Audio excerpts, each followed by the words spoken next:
Hello दोस्तों, आज के इस बेहतरीन सेशन में हम कंप्लीट करेंगे the body fluids and circulation with this amazing this NCERT based KTs power notes के साथ।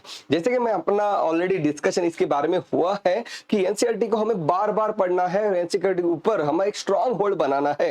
लेकिन जब हम एनसीईआरटी पढ़ते हैं तो कई सारी चीजें ऐसी रहती है कि जो अंडरस्टैंडिंग पर्पस के लिए दी जाती है, तो हमने उसी एनसीईआरटी को यार एक exam point of view power notes में कन्वर्ट कर दिया है। बड़ी मेहनत के साथ खास आपके लिए नोट्स डिजाइन किए गए हैं। दो चैप्टर मतलब दो पेजेस के नोट है।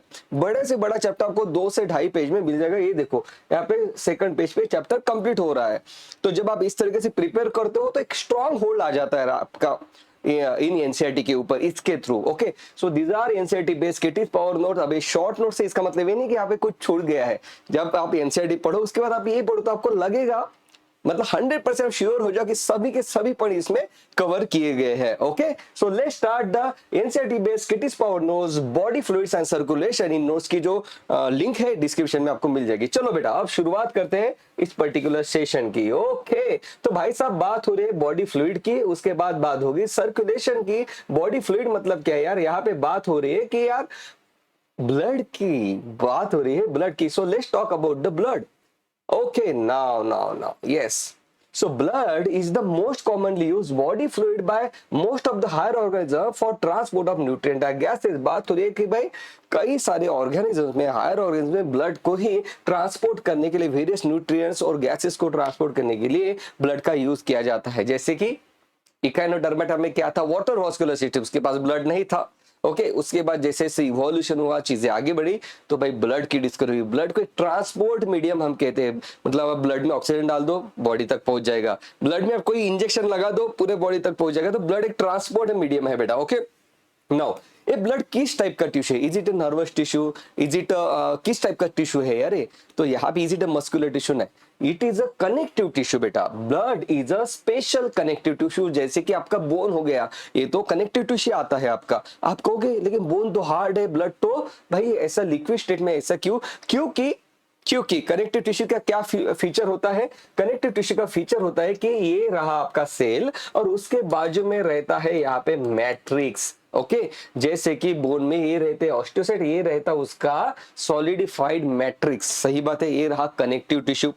अब यहाँ पे ब्लड के केस में क्या हो रहा है? ये रहे सेल्स, आरबीसी, डब्ल्यूबीसी ब्लड, ये रहे सेल और उसका जो मैट्रिक्स है बेटा, वो मैट्रिक्स फ्लूइड फॉर्म में है। It is in a fluid form. तो ये प्लाज्मा को ही हम मैट्रिक्स यहाँ पे बोल रहे हैं। सो वेरी वेरी इंपॉर्टेंट पॉइंट, इसमें कोई भी कंफ्यूजन मत रखना, डाउट मत रखना कि भाई साहब blood is a special connective tissue. It is a type of connective tissue consisting of fluid matrix. जो फ्लूइड है, मैट्रिक्स जो फ्लूइड फॉर्म में है, उसी को हम प्लाज्मा यहाँ पे बोलते हैं। सो प्लाज्मा प्लस सेल मिलके यहाँ पे बन जाता है ब्लड। बिल्कुल सही बात, बिल्कुल सही बात। अब हम आगे बढ़ रहे हैं। ओके, नाउ ध्यान से सुनो। अब प्लाज्मा क्या है भाई? अब प्लाज्मा क्या है तो देख लो। अगर आपने इस तरीके से एक टेस्ट ट्यूब ले ली और यहाँ पे देखो इस तरीके से, मान लो आपने टेस्ट ट्यूब ले लिया। ओके, और इसमें आपने क्या किया? इसमें आपने यहाँ पे ब्लड को कंप्लीटली फील कर दिया। यहाँ पे ब्लड को आपने कंप्लीटली फील कर दिया। तो थोड़ी देर के बाद आपको क्या दिखेगा? थोड़ी देर के बाद आपको ये दिखेगा कि यहाँ पे क्या हुआ है कि यहाँ पे ये जो ब्लड सेल जो रहते हैं इसके अंदर, ये यहाँ पे सेटल डाउन हुए हैं। आपको ऐसे दिखेगा, एक्चुअल में आपको ऐसे दिखता है बेटा। ओके, और आपको दिखेगा कि कुछ येलो टाइप का, कुछ फ्लूइड, येलो टाइप का एक फ्लूइड जो है ये यहाँ पे आ चुका है। आपको ऐसे दिखेगा। ये मतलब बेसिकली आपको क्या दिख रहा है कि यहाँ पे भाई ब्लड सेल्स सेपरेट हो चुके हैं, प्लाज्मा सेपरेट हो चुके हैं, क्योंकि यहाँ पे कोएगुलेशन हो चुका है। तो मेरा सिंपल ये कहना है कि जब आप ब्लड को बाहर निकालते हो, ब्लड को जब टेस्ट करते हो, तो आपको पता चल जाता है कि blood is made up of plasma and blood is made up of blood cells. सही बात है। अब ये प्लाज्मा मतलब क्या? प्लाज्मा मतलब सिंपल क्लियर फ्लूइड। प्लाज्मा मतलब सिंपल क्लियर फ्लूइड। जब आपको कभी लग जाता है, उसमें से हल्का सा वो हील हो जाता है। मान लो आपको लग गया, वो हील हो गया, उसमें से कभी कभी हल्का सा फ्लूइड बाहर निकलता है। That is plasma. Okay, that is plasma. मतलब उसके जैसे रहता है प्लाज्मा, बिल्कुल सिंपल बात। तो देखो यहाँ पे बात हो रही है plasma, it is a pale yellow fluid which constitute 55% of blood, मतलब 50% से ज्यादा, दैट इज 55% तो प्लाज्मा है ब्लड में। अभी प्लाज्मा क्या चीज है, ये जो 55% है उसमें भी 90% वाटर है, मतलब लगभग ये मान लो कि ब्लड में 50% तो वाटर ही है, क्योंकि प्लाज्मा 55% है, इस 55% का 90% वाटर है। सही बात है। तो यहाँ पे प्लाज्मा में हमने एक बात तो देख ली कि यार ये जो प्लाज्मा है, ये जो प्लाज्मा है, ये जो प्लाज्मा है इसमें 90% तो वाटर ही है, 90% तो वाटर है। तो बचा हुआ क्या है, बचा हुआ यहाँ पे 8% आता है, यहाँ पे होते हैं प्रोटीन्स, यहाँ पे होते हैं प्रोटीन्स, कुछ प्रोटीन जो कि ब्लड कोएगुलेशन में हेल्प करते हैं, जैसे फाइब्रिनोजन। ओके, कुछ होते हैं albumin, very very important point, बहुत ही ज्यादा इंपॉर्टेंट प्रोटीन है बेटा अल्ब्यूमिन। ओके, अल्ब्यूमिन क्या करता है वो भी हम देखेंगे। और होता है ग्लोबुलिन। तो 1 मिनट के अंदर मैं समझाऊंगा कि अल्ब्यूमिन क्या होता है, ध्यान से मेरी बात तो सुनना बहुत केयरफुली। तो ये रहे सेल, ये रहे ग्रुप ऑफ से, मान लो ये टिश्यू हो गया, ग्रुप ऑफ सेल हो गए। ओके, अब क्या हो रहा है यहाँ पे, मान लो इस तरीके से ब्लड का सप्लाई आ रहा है, बिल्कुल सही बात, ये ब्लड आ रहा है, मान लो लीवर का टिश्यू है, कोई भी टिश्यू ले लो, यहाँ पे ब्लड फ्लो होते हुए आ रहा है। ओके, इस ब्लड के अंदर है भाई ग्लूकोज, इस ब्लड के अंदर क्या है, ग्लूकोज है। तो यहाँ पे क्या होता है, यहां से वाटर, यहां से ग्लूकोज, यहां से मिनरल, ये जो सेल के बीच में जो स्पेस है उसे हम कहते हैं इंटरसेल्यूलर स्पेस। ओके, और यहाँ पे ये सब चीजें आ जाती है। अभी मैं इसको कह रहा हूं इंटरसेल्यूलर फ्लूइड, ICF मैं इसे कह रहा हूं, इंटरसेल्यूलर फ्लूइड। सही बात है। यहाँ पे ब्लड सेल्स नहीं आते हैं, आरबीसी डब्ल्यू से ऐसे यहाँ पे नहीं आते हैं, इस सेल के बीच में नहीं आते हैं। ओके, लेकिन यहाँ पे जो कुछ मिनरल्स है, कुछ ग्लूकोज है, सोडियम है, पोटेशियम, ये यहाँ पे आ जाते हैं इस स्पेस में, उसके बाद इस सेल के अंदर वो चीजें चली जाती है। ओके, नाउ अब मेरी बात ध्यान से सुनना। तो फ्लूइड यहाँ पे आ रहा है। ओके, बेसिकली प्लाज्मा जो है यहाँ से ब्लड वेसल से के ब्लड वेसल से ये बाहर आ रहा है, इंटरस्टिशियल स्पेस में आ रहा है। बिल्कुल सही बात है। अब ये जो आ गया भाई, अब ऐसा तो नहीं उसको फिर से वापस भी तो भेजना है। वो जो फ्लूइड है, उस फ्लूइड में ग्लूकोज है, ग्लूकोज को ले लिया सेल ने, अब भाई उस फ्लूइड को वापस भी तो भेजना है। तो ये जो फ्लूइड है बाहर, मतलब फिर से ब्लड वेसल में कैसे जाएगा, ये जो फ्लूइड यहाँ पे जमा हो चुका है कैसे जाएगा। तो यहाँ पे ध्यान से सुनना, यहाँ पे होते हैं प्रोटीन जिसे हम कहते हैं अल्ब्यूमिन।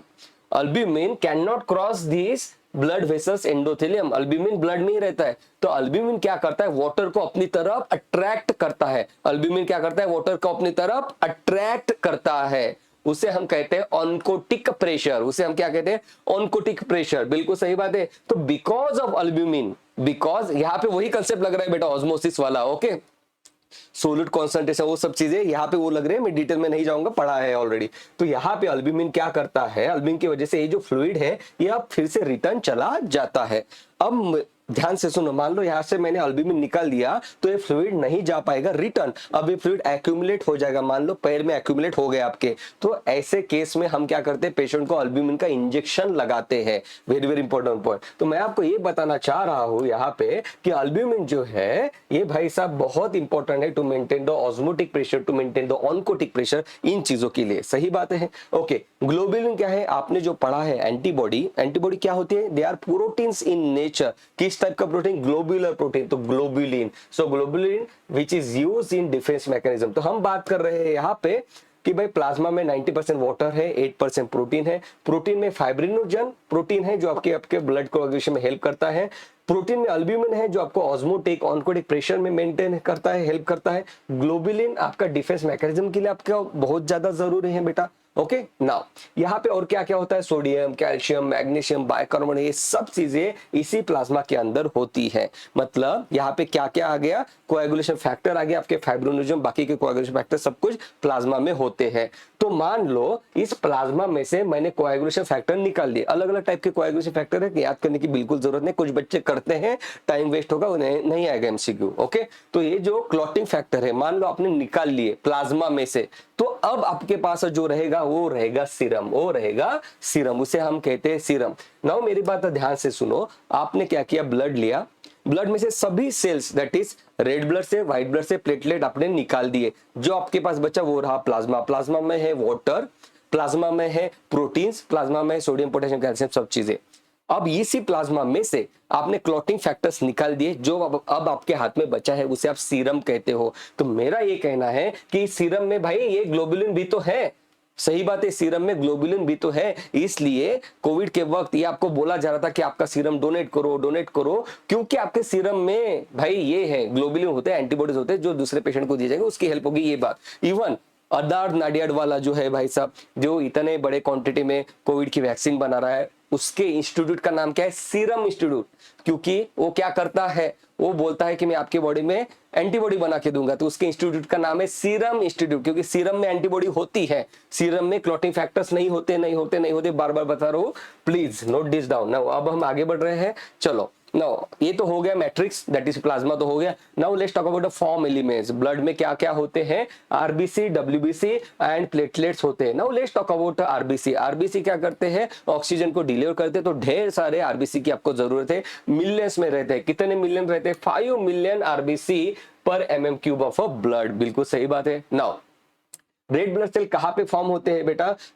रेड ब्लड से, व्हाइट ब्लड से, प्लेटलेट सभी के सभी आपके बोन मैरो में फॉर्म होते हैं, सही बात है। ये जो आरबीसी है ये ऑक्सीजन को लेके जाने का काम करता है, तो आरबीसी मैक्सिमम ऑक्सीजन को लेके जाए, इसलिए हमने क्या किया, उसमें से न्यूक्लियस निकाल दिया है। So it is divide of a nucleus, it contains haemoglobin, हमने भर भर के उसके अंदर हीमोग्लोबिन भर दिया है, सही बात है। नाउ अब मेरी बात सुनो, आपने न्यूक्लियस निकाल दिया, न्यूक्लियस निकाल दिया, अब क्या होगा? अब न्यूक्लियस नहीं है मतलब अब डीएनए नहीं है, डीएनए नहीं है मतलब ट्रांसक्रिप्शन नहीं होगा, ट्रांसक्रिप्शन नहीं होगा, ट्रांसलेशन नहीं होगा, मतलब प्रोटीन्स नहीं बनेंगे, मतलब इसके पास एक बार ये मैच्योर हो गया है, उसमें से हमने न्यूक्लियस निकाल दिया, अब जितने प्रोटीन उसके पास है वो उतने में ही उसको काम करना पड़ेगा, सही बात है। इसलिए उसकी जल्दी डेथ हो जाती है, 120 डेज ही उसका लाइफ स्पैन है। After 120 days, that is after 4 months of its formation, उसको स्प्लीन में डिस्ट्रॉय कर दिया जाता है। स्प्लीन बेटा यहाँ पे रहता है, वहां पे ढेर सारा ब्लड आपके लिए वहां पे रिजर्व रहता है, कुछ तो ब्लड वहां पे रिजर्व रहता है, कोई ढेर सारा मतलब बाकी ऑर्गन के कंपेरिजन में इसमें ढेर सारा ही ब्लड रहता है स्प्लीन में, राइट। आपने जो मूवी देखी होगी माय नेम इज खान, उसका जो उसमें जो शाहरुख का बेटा रहता है, उसको यहाँ पे फुटबॉल लग जाता है और उसके बाद उसकी डेथ हो जाती है उस बच्चे की, ओके, क्योंकि स्प्लीन उसका रप्चर हो जाता है, इंटेंसिव ब्लीडिंग होती है इंटरनली। जब आप कार चलाते हो तो मैक्सिमम चांसेस है कि आपका जो कार का हैंडल रहता है वो यहाँ पे ब्रेक कर सकता है, so be careful about it, okay. चलो, तो आपने ये देख लिया कि भाई कितना हीमोग्लोबिन रहता है, आपको पता है 12 to 16 ग्राम ऑफ हीमोग्लोबिन रहता है एवरी 100 ml ऑफ ब्लड में, ये हीमोग्लोबिन का नॉर्मल कॉन्सेंट्रेशन हो गया। अब हम आगे बढ़ रहे हैं बेटा, now let's talk about WBC. Red blood से रेड कलर के दिखते हैं, व्हाइट ब्लड से व्हाइट कलर के दिखते हैं। व्हाइट मतलब कलरलेस होते हैं, it is colourless due to lack of haemoglobin, इसके पास हीमोग्लोबिन नहीं है। हीमोग्लोबिन अगर है मतलब हीम है, हीम मतलब आयन है जो कि रेड कलर का होता है, ओके, सही बात है। ओके, आपने ये भी नोट कर लिया होगा माइंड में कि अर्थवर्म में, अर्थवर्म के पास हीमोग्लोबिन होता है लेकिन वो आरबीसी के अंदर नहीं होता, इसलिए अर्थवर्म क्या है, वो भी रेड कलर का दिखता है। So red colour is because of the haemoglobin. तो यहाँ पे हम डब्ल्यूबीसी के बारे में बात करें, व्हाइट ब्लड सेल का कितना रहता है, क्वेश्चन है 6000। जब इन्फेक्शन होगा तब इसकी क्वांटिटी बढ़ जाती है, हम कहते हैं कि ब्लड रिपोर्ट करके आओ, हम आपका डब्ल्यूबीसी काउंट देखना चाहते हैं, बढ़ा हुआ आपको दिखता है इन्फेक्शन में ना। अब ये जो व्हाइट ब्लड सेल रहते हैं दो टाइप के होते हैं, एक होते हैं ग्रैनुलोसाइट, एक होते हैं अग्रैनुलोसाइट। ग्रैनुलोसाइट मतलब क्या, एक होते हैं ग्रैनुलोसाइट, एक होते हैं अग्रैनुलोसाइट। ग्रैनुलोसाइट मतलब क्या, जिसके पास ग्रैनुल्स है, ग्रैनुल्स अगर है मतलब क्या, वो कुछ सिक्रीशंस रहते हैं जो ग्रैन्यूल के अंदर एक छोटे छोटे सैक के अंदर स्टोर रहते हैं, सही बात है। तो इसका मतलब ग्रैनुलोसाइट कुछ तो सिक्रीट करने वाले सेल्स है, कुछ तो सिक्रीट करने वाले सेल्स है, वो हम देखेंगे। सो हमने डब्ल्यूबीसी को दो पार्ट में डिवाइड किया, ग्रैनुलोसाइट एंड अग्रैनुलोसाइट, दो पार्ट में हमने डिवाइड कर लिया।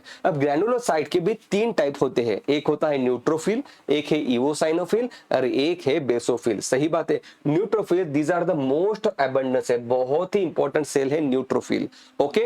नाउ ये क्या करता है, फैगोसाइटोसिस शो करता है। मान लो आपके ब्लड में कोई बैक्टीरिया चला गया है तो ये उसको जाके पकड़ेगा, उसको मारेगा, फैगोसाइटोसिस कर देगा, उसको मार देगा, बिल्कुल सही बात है, वो काम करता है न्यूट्रोफिल। जब आपको इन्फेक्शन हो जाता है, मान लो आपको टाइफाइड हो गया तो हम इसका काउंट देखेंगे, अगर ये बड़ा हुआ दिखा तो इसका मतलब आपको इन्फेक्शन हो चुका है। इओसाइनोफिल क्या करता है, इओसाइनोफिल लार्ज थोड़े बड़े साइज के सेल रहते हैं, देखो थोड़ा बड़े साइज का ये सेल है, ओके, बड़े साइज का क्यों है? मान लो आपके बॉडी में कोई पैरासाइट चला गया, एंटामीबा हिस्टोलिटिका बॉडी में चला गया, अब वो इतना बड़ा होता है कि न्यूट्रोफिल के साइज से तो वो बड़ा है, तो उस केस में ईओसाइनोफिल आता है। ध्यान से सुनना, आपको भी ऐसे याद रखना है कि ईओसाइनोफिल बड़े साइज का होता है, इसलिए बड़े साइज के पैरासाइट्स को आराम से मार सकता है। So it resist parasitic infection, मतलब पैरासाइट को मार देता है। It involves in allergic reaction. Allergic reaction मतलब क्या? Hypersensitivity to the various, आप ये कह सकते हो एंटीजेंस एक टाइप से। ओके, नाउ सीजन्स को भी रहते हैं, किसी को ठंड की एलर्जी रहती है। So these are the hypersensitivity reaction to various stimulus. Okay, allergy, मैंने इसका क्या ट्रिक बताया था आपको? एलर्जी, इसका इस तरीके से याद रखो। एलर्जी, ई मतलब ईओसाइनोफिल, और IgE antibody, they are related with the allergic infection, allergic reaction. Now third one is a basophil. Basophil least abundant है, बहुत कम रहते हैं बॉडी में। It secrete histamine, it secrete serotonin and it secrete heparin. बहुत ही ज्यादा important point है बेटा, ये बहुत इंपॉर्टेंट पॉइंट है। यही तो पॉइंट है कि यहाँ पे पावर नोट्स में ऐसा हम पहले करने वाले थे कि यहाँ पे हम आपको दिखाने वाले थे कि ये इंपॉर्टेंट है, लेकिन बेटा ये जितना इंपॉर्टेंट, सभी कुछ इंपॉर्टेंट है यहाँ पे। अब क्या बोले, ये भी इंपॉर्टेंट है, ये भी इंपॉर्टेंट है, ये भी इंपॉर्टेंट है, ये भी इंपॉर्टेंट है, ये भी इंपॉर्टेंट, तो हर जगह इंपॉर्टेंट थोड़ी लिखेंगे। तो यहाँ पे ऊपर में लिख दिया कि भाई ये नोट्स ही इंपॉर्टेंट है। ओके, तो इसको आप छोड़ नहीं सकते, बहुत ही ज्यादा इंपॉर्टेंट है। ओके, तो ये 3 टाइप की चीजें सिक्रीट करता है, ग्रैनुलोसाइट है ये। ओके, ये भी माइलोपेरोक्सीडेज नाम का कुछ एंजाइम सिक्रीट करता है, वो मैं आपको नहीं बता रहा हूँ, एक्स्ट्रा चीजें नहीं आएगी।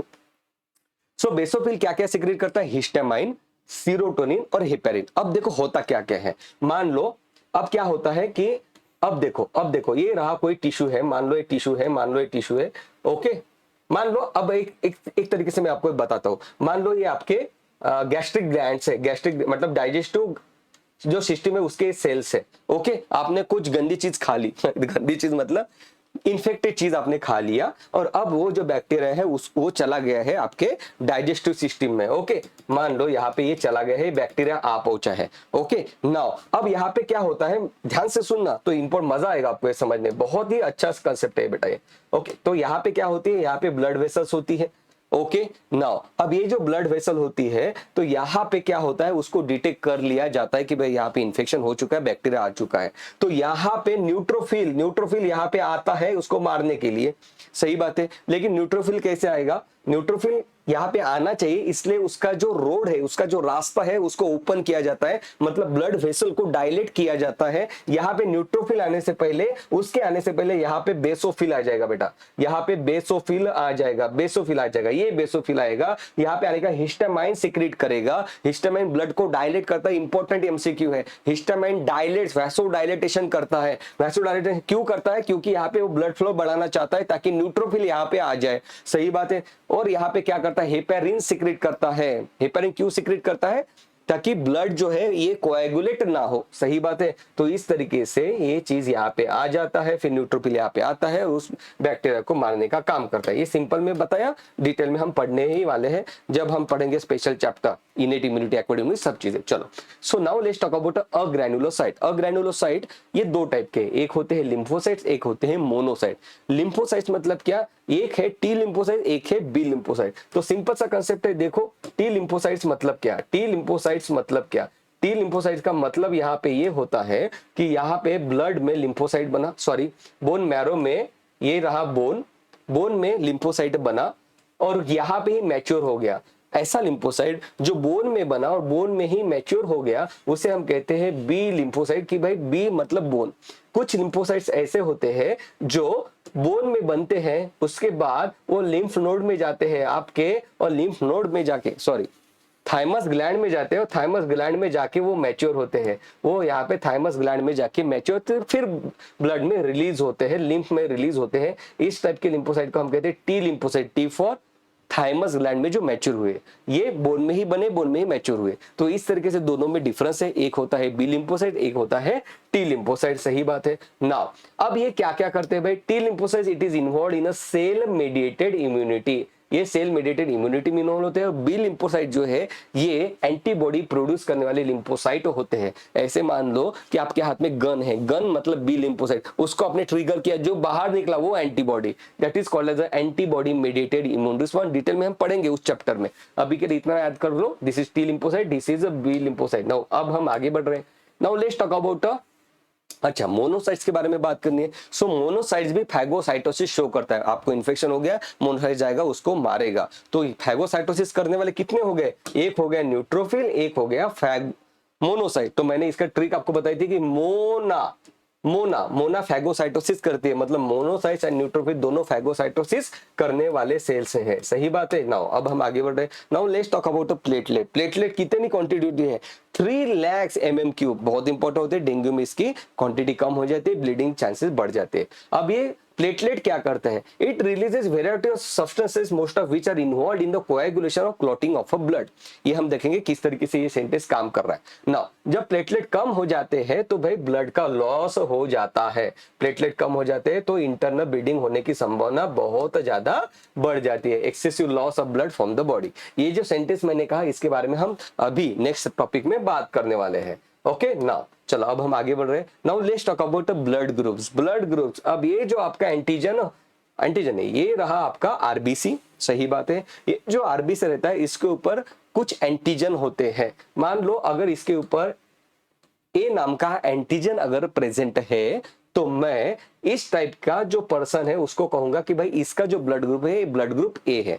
मान लो कोई और पर्सन आपने ले लिया, उसके आरबीसी पे रेड ब्लड सेल के ऊपर अगर बी एंटीजन अगर प्रेजेंट है तो आप कहोगे कि भाई इसका ब्लड ग्रुप बी है। सही बात है। मान लो ए और बी अगर दोनों एंटीजन अगर प्रेजेंट है तो आप ए बी ब्लड ग्रुप कहते हो। मान लो दो में से कोई भी एंटीजन प्रेजेंट नहीं है तो आप कहते हो कि भाई ये तो मतलब ब्लड ग्रुप ओ है, that is zero blood group है, नील है। सही बात है। अब मेरी बात ध्यान से सुनो, किसी को ये याद करने में दिक्कत जाती है तो एक बार थोड़ा ध्यान से देख लो चीजें तो समझ में आ जाएगी। अब यहाँ पे देखो जिसका ब्लड ग्रुप ए है, मतलब इसके ऊपर ए एंटीजन प्रेजेंट है आरबीसी के ऊपर। ओके तो मेरी बात ध्यान से सुनो, ये एंटीजन है। जब यहाँ पे एंटीबॉडी आती है, जब भी कोई एंटीजन होता है तो एंटीबॉडी उसके साथ रिएक्ट करती है, उसको न्यूट्रलाइज कर देती है। तो अगर कोई पर्सन जिसके ऊपर ब्लड ग्रुप ए एंटीजन अगर प्रेजेंट है, ओके, तो जाहिर सी बात है उसके ब्लड में एंटीबॉडी ए नहीं रहेगी। अगर एंटीबॉडी ए रहती तो वो तो एंटीजन को मार देती और आरबीसी को मार देती। तो ऐसे पर्सन में आपको एंटीबॉडी ये नहीं दिखती, आपको दिखती है anti B antibody, anti B. सही बात है। अब ये और ये भाई साहब दोनों को कुछ परेशान नहीं करते, नॉर्मल उसकी लाइफ चलती रहती है। यही केस ब्लड ग्रुप बी में भी होता है, जिसके पास बी, जिसका एंटीजन जो है अगर आरबीसी के ऊपर अगर बी एंटीजन अगर प्रेजेंट है तो जाहिर सी बात है उसके ब्लड में एंटी बी नहीं रहेगा। एंटी बी रहता तो उसको मार देता, तो उसके ब्लड में रहता है एंटी ए रहता है। क्लियर है। ओके इस तरीके से चीजें काम करती है। तो यहाँ पे आप देख रहे हो ब्लड ग्रुप एंटीजन ए तो anti B, blood group antigen B तो यहाँ पे एंटी ए। ओके अगर दोनों एंटीजन अगर प्रेजेंट है तो उसके ब्लड में कोई भी एंटीबॉडी ये नहीं रहेगी, इसके रिगार्डिंग एंटीबॉडी नहीं रहेगी। सो एंटी ए और एंटी बी दोनों यहाँ पे एब्सेंट रहेंगे। अगर किसी के ब्लड में भाई एंटीजन है ही नहीं तो उसके ब्लड ग्रुप में तो एंटी ए और एंटी बी दोनों रहेंगे, उसको कोई परेशानी नहीं है। तो यहाँ पे एंटी ए और एंटी बी दोनों है। सही है ना। अब हम आगे बढ़े नाउ। तो यहाँ पे एक सिंपल सा कंसेप्ट आता है कि कौन किसको ब्लड डोनेट कर सकता है। तो एक बात ध्यान से सुन लो कि ब्लड ग्रुप ओ जो है वो यूनिवर्सल डोनर है। ब्लड ग्रुप ओ जो है ये यूनिवर्सल डोनर है, सबको ये ब्लड दे सकता है। Okay now blood group A B जो है ये यूनिवर्सल एक्सेप्टर ऑफ ब्लड है। A B that is universal acceptor of blood. बेटा मैं ज्यादा इसकी डिटेल में नहीं जाऊंगा, हमने ऑलरेडी डिटेल में देखा है। अगर आप उसको मतलब पता करना चाहते हो कि किस तरीके से चीजें काम करती है, कौन किसको ब्लड दे सकता है, तो आप प्लीज मतलब आप चैनल पे जाइए, आपको मिल जाएगा डिटेल में, सब कुछ डिटेल में हमने पढ़ाया है। So blood group O donor का ओ आपको बताता है कि यूनिवर्सल ब्लड डोनर मतलब जो किसी को भी ब्लड दे सकता है वो है blood group O. Okay universal acceptor of blood जो किसी से भी ब्लड ले सकता है, कोई परेशानी वाली बात नहीं है, वो है A B. So acceptor of blood is A B. सही बात है। A B acceptor of blood is A B blood group. सही बात है। अब हम आगे बढ़ रहे हैं। Now let's talk about Rh grouping. क्या क्या चीज होती है आरएच ग्रुपिंग मतलब क्या? कि ध्यान से सुनो, जैसे हमने कहा कि एंटीजन ए, एंटीजन बी ये आपके आरबीसी के ऊपर होता है, उसी तरीके से आपके आरबीसी के ऊपर आरएच एंटीजन प्रेजेंट होता है। अगर आपके आरबीसी के ऊपर आरएच एंटीजन प्रेजेंट है तो हम कहेंगे कि आप आरएच पॉजिटिव हो। अगर आपके आरबीसी के ऊपर आरएच एंटीजन प्रेजेंट नहीं है तो हम कहेंगे कि आप आरएच निगेटिव हो। सही बात है। अगर आपके आरबीसी के ऊपर आरएच एंटीजन अगर प्रेजेंट है तो आपके बॉडी में भाई उसकी एंटीबॉडी अब्सेंट रहेगी, एंटी आरएच एंटीबॉडी अब्सेंट होती है। सही बात है ना। अगर प्रेजेंट होती तो एंटीजन को मार देती। और जो आरएच निगेटिव एंटीजन है उसके बॉडी में भी, अब उसके एंटीजन है नहीं, उसके बॉडी में एंटीबॉडी भी नहीं रहती है। So RBC lacks Rh antigen and it is antibody also absent in it. अब मेरी बात ध्यान से सुनो, अब होता क्या क्या है। अब मेरी बात ध्यान से सुनो, एक कंसेप्ट है सिंपल सा, उसमें कोई कंफ्यूजन नहीं चाहिए। तो यहाँ पे ये रहा, ये हमने एक इंडिविजुअल निकाल लिया। ओके, ये रही उसकी आरबीसी। सही बात है। और यहाँ पे हमने कहा कि इसके बॉडी में आरएच एंटीजन प्रेजेंट है। सही बात है। अब इसका मतलब ये आरएच पॉजिटिव है। ओके, इसके बॉडी में आरएच एंटीबॉडी नहीं होती। ओके, इसके बॉडी को आरएच एंटीजन की आदत है। मेरा क्या कहना है, इसके बॉडी को आरएच एंटीजन की आदत है। मैं कहूंगा इसके बॉडी को आरएच एंटीजन की आदत है, कोई प्रॉब्लम नहीं है। उसको आप आरएच एंटीजन वाला ब्लड ग्रुप दे दो, कोई प्रॉब्लम नहीं आएगा उसको। मान लो ये आरएच पॉजिटिव हो गया, ये आरएच पॉजिटिव इंडिविजुअल हो गया। अब मैं एक अलग टाइप का इंडिविजुअल ले रहा हूं। ये मैंने एक और इंडिविजुअल ले लिया। ये आरएच निगेटिव इंडिविजुअल है। ये आरएच निगेटिव है। आरएच निगेटिव मतलब क्या, इसके आरबीसी के ऊपर आरएच एंटीजन प्रेजेंट नहीं है और इसके बॉडी में आरएच एंटीबॉडी भी नहीं है। अब ये ऐसा इंडिविजुअल है जिसके आरबीसी के ऊपर आरएच नहीं है बेटा, तो इसके बॉडी को आदत नहीं है। किसकी? आरएच एंटीजन की आदत नहीं है। ये सेंटेंस देखना, नहीं है। ओके, नाउ अगर आपने इसके बॉडी में अगर आरएच पॉजिटिव आरबीसी डाल दिए, जैसे आपने ये डाल दिया, मान लो आपने इसको डाल दिया यहाँ पे, आपने इसको यहाँ पे डाल दिया तो क्या होगा, जैसे आपने ये आरएच पॉजिटिव वाला यहाँ पे डाल दिया तो इसकी बॉडी अब आरएच एंटीबॉडी बनाएगी और ये जो यहाँ पे आरबीसी दिख रहे हैं उसको डिस्ट्रॉय कर देगी। सही बात है, क्योंकि इसके बॉडी को आरएच एंटीजन की आदत नहीं है। ये बात है। सो ये बात है कि भाई anti RH negative person if exposed to RH positive blood it will form the specific antibodies against the RH antigen NCRT की लाइन। सही बात है। तो आपको ऐसे ही 2 बार लिख के देखो कि जो RH पॉजिटिव पर्सन है उसके बॉडी को एंटीजन की आदत है, वो पाल चुका है एंटीजन को, तो कोई प्रॉब्लम नहीं, उसके बॉडी में कोई एंटीबॉडी नहीं बनती। लेकिन जो RH निगेटिव पर्सन है उसके बॉडी को RH एंटीजन की आदत नहीं है, उसमें अगर आप RH पॉजिटिव एंटीजन डाल दोगे तो उसकी बॉडी RH एंटीबॉडी बनाएगी और उसको डिस्ट्रॉय कर देगी रेड ब्लड सेल को जो आपने डाले हैं। सही बात है। अब इसी कंसेप्ट के ऊपर एक इंपॉर्टेंट यहाँ पे कंसेप्ट बनता है जिसे हम कहते हैं RH इनकम्पेटेबिलिटी, जिसे हम क्या कहते हैं, RH इनकम्पेटेबिलिटी। RH इनकम्पेटेबिलिटी क्या है? It is observe between RH negative blood of a pregnant mother with RH positive blood of a foetus. तो ये चलो इस कंसेप्ट को हम थोड़ा समझ लेते हैं, इसी के साथ हम इसको समझ लेते हैं। ओके, चलो देखो। सो यहाँ पे देखो, मान लो एक मदर है विच इज RH निगेटिव और उसका जो बेबी है ये RH पॉजिटिव है। बेबी RH पॉजिटिव कैसे क्या हो गया? मदर RH निगेटिव है तो क्योंकि इसका हस्बैंड अब RH पॉजिटिव होगा तो इसलिए वो ट्रांसफर हो चुका है। यहाँ पे RH एंटीजन पॉजिटिव है ब्लड। ओके, उसका ब्लड ग्रुप RH पॉजिटिव है। तो क्या होता है, अब देखो यहाँ पे क्या होता है, placenta act as a barrier and keeps the maternal and foetal blood away from each other. बिल्कुल सही बात है। ये RH positive, mother RH negative है, मतलब मदर के ब्लड को RH एंटीजन की आदत नहीं है। अब क्या होता है, जब डिलीवरी होती है तो प्लेसेंटा ब्रेक हो जाता है और तब ये जो फीटस का ब्लड, ये जो मदर का ब्लड है उसके साथ मिक्स होना शुरू हो जाता है। ये देखो, अब ये जो RH पॉजिटिव जो एंटीजन है दैट इज आरबीसी मदर के साथ मिक्स हो गए ब्लड के साथ। Okay, during delivery RH positive RBC enters maternal blood okay now तो क्या होता है, तो ये अब मैटरनल ब्लड में चले गए RH positive RBC. Maternal blood को RH पॉजिटिव की आदत नहीं है क्योंकि वो RH निगेटिव है। तो अब इसकी बॉडी, मदर की बॉडी यहां पे एंटीबॉडी बनाना शुरू कर दी कि देखो IgG बनाना शुरू कर दिया। बिल्कुल सही बात है, एंटीबॉडी। अब यहां पे क्या होता है, mother develops antibody against RH antigen. अब क्या होता है कि जब ये सेकंड टाइम प्रेग्नेंट है, पहले प्रेगनेंसी में कुछ नहीं हुआ, जब ये सेकंड टाइम प्रेग्नेंट है तो इसके बॉडी में अब RH एंटीबॉडी प्रेजेंट है, दैट इज IgG प्रेजेंट है। ओके नाउ अब जब ये बेटा आता है, ओके तो ये क्या कर देता है, RH antibody form the mother, that is form the RH negative mother can leak into the blood of a foetus. सही बात है, ओके। और ये फीटस अब RH पॉजिटिव है बेटा, ये फीटस अब RH पॉजिटिव है, तो ये उसको डिस्ट्रॉय करना शुरू कर देता है और इस फीटस की डेथ हो जाती है, मतलब चांसेस बहुत ज्यादा बढ़ जाए। It destroys the foetal RBC. सही बात है, ड्यूरिंग डिलीवरी, मतलब ड्यूरिंग सेकंड प्रेगनेंसी में ये चीजें होती है, ड्यूरिंग सेकंड प्रेगनेंसी में ये चीजें होती है। सही है, ओके। तो हमने ये चीज अभी के अभी ये क्लियर कर ली कि किस तरीके से चीज होती है, कब होती है।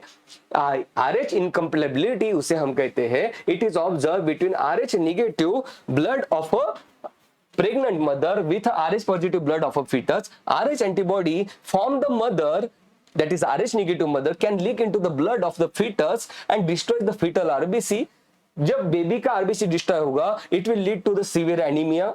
आरबीसी डिस्ट्रॉय हो रहे हैं, अब जॉन्डिस होगा बेटा, बिलिरुबिन जनरेट होगा, हीमोग्लोबिन का ब्रेकडाउन प्रोडक्ट है bilirubin. This condition is called as erythroblastosis fetalis. Erythroblastosis fetalis हम इसे कहते हैं। तो यहाँ पे एक इंपॉर्टेंट पॉइंट है, ये कब दिखाई देता है, when the baby is positive and mother is negative. तो हम कहते हैं कि when baby is a doctor, okay baby doctor है, मतलब बेबी का RH पॉजिटिव ब्लड ग्रुप है, मदर का उसका अपोजिट है, दैट इज RH नेगेटिव। तो सिंपल सी trick, when baby is a doctor तो उसमें RH इनकम्पेटिबिलिटी दिखाई देती है। Now let's talk about the coagulation of a blood. मान लो ये आपकी ब्लड वेसल है, एक टॉपिक कंप्लीट हो गया, we are moving towards coagulation of a blood. Blood में भाई क्लॉटिंग फैक्टर्स होते हैं और ब्लड में क्लॉटिंग ना करने वाले फैक्टर्स भी होते हैं, और इसी तरीके से दोनों फैक्टर एक दूसरे के बैलेंस करते हुए आपको बिल्कुल हेल्दी रखते हैं। मान लो यहाँ पे कभी आपको यहाँ पे कट हो जाता है, मान लो यहाँ पे कट हो गया, यहाँ पे ब्लीडिंग हो रही है। जब यहाँ पे ब्लीडिंग हो रही है तो यहाँ पे प्लेटलेट आ जाते हैं और प्लेटलेट यहाँ पे एक्यूमुलेट हो जाते हैं और उस ब्लीडिंग को रोकने की कोशिश करते हैं। प्लेटलेट का इंपॉर्टेंट फंक्शन है। फिर प्लेटलेट क्या करते हैं, थ्रोम्बोप्लास्टिन को रिलीज करते हैं। प्लेटलेट को हम थ्रोम्बोसाइट्स कहते हैं, जैसे आरबीसी को एरिथ्रोसाइट्स कहते हैं, जैसे व्हाइट ब्लड सेल को हम ल्यूकोसाइट्स कहते हैं, ल्यूको मतलब व्हाइट, वैसे ही प्लेटलेट को थ्रोम्बोसाइट्स कहते हैं। प्लेटलेट थ्रोम्बोप्लास्टिन रिलीज करता है। थ्रोम्बोप्लास्टिन क्या करता है, यहाँ पे कई सारे फैक्टर अब एक्टिवेट होंगे, 1 2 3 4 मतलब A B C कई सारे फैक्टर, याद मत करना, नहीं आएगा एग्जाम में। तो उसे हम कहते हैं कैस्केड प्रोसेस। कई सारे फैक्टर्स एक्टिवेट होते हैं, एक के बाद दूसरा, दूसरे के बाद तीसरा, तीसरे के बाद चौथा, ऐसे। और फाइनली थ्रोम्बोकाइनेज, यहाँ पे जो एंजाइम है ये बन जाता है। थ्रोम्बोकाइनेज क्या करता है बेटा, थ्रोम्बोकाइनेज क्या करता है, थ्रोम्बोकाइनेज प्रोथ्रोम्बिन को थ्रोम्बिन में कन्वर्ट कर देता है। एक तरीके से फैक्टर है। थ्रोम्बोकाइनेज क्या करता है, प्रोथ्रोम्बिन को थ्रोम्बिन में कन्वर्ट कर देता है। फिर थ्रोम्बिन क्या करता है, फाइब्रिनोजन को फाइब्रिन में कन्वर्ट कर देता है। आप कहोगे कि इतनी सारी मतलब मशक्कत क्यों की, क्योंकि ये जो फाइब्रिन है मतलब फाइबर्स है, ये फिर फाइबर्स यहाँ पे जाते हैं, प्लेटलेट के ऊपर लग जाते हैं, इसे हम कहते हैं प्लेटलेट प्लग, और फाइनली आपका ब्लीडिंग रुकता है। So with in a fraction of second ये सब चीजें एक्टिवेट हो जाती है। तो मैंने ये कहा जब ब्लीडिंग होती है तो प्लेटलेट आते हैं। प्लेटलेट मतलब thrombocytes, thrombocytes release thromboplastin, NCERT ने दिया है। Thromboplastin through a cascade reaction it activates the thrombokinase. सही बात है। Thrombokinase converts the prothrombin to thrombin, thrombin converts the fibrinogen to fibrin, fibrin यहाँ पे आ जाता है, यहाँ पे ब्लड क्लॉट कर देता है। आप कहोगे कि यार इतना सारा क्यों किया, ये प्लेटलेट को ही डायरेक्ट क्यों नहीं बोल दिया कि जाओ फाइब्रिन को एक्टिवेट कर दो, बना दो यहाँ पे प्लग। तो बेटा ध्यान से सुनो, ये यहाँ पे ब्लड क्लॉट करने वाला मैकेनिज्म है।